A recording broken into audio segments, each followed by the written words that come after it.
प्रशांत कोरटकर या आरोपीला आज पोलिसांनी अरेस्ट केल्यानंतर माननीय कोर्टामध्ये हजर केलेलं होतं.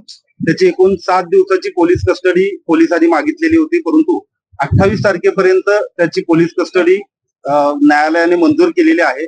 काही बंधनांमुळे मला फॅक्ट वरती आणखी तपासातल्या प्रोग्रेस वरती बोलता येणार नाही, परंतु त्याची 28 तारखेपर्यंतची कस्टडी जी आहे ती न्यायालयाने मंजूर केलेली आहे.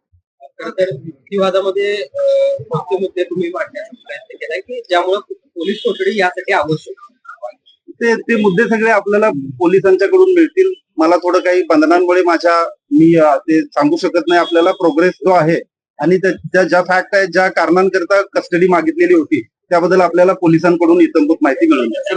पण 7 दिवसांची आपण पोलीस कोठडीची मागणी केली होती, 3 दिवस मिळाले. खरं तरी पुरेशी आहे का? कारण कोल्हापूर पोलिसांना नागपूर पर्यंत तपास करायचा.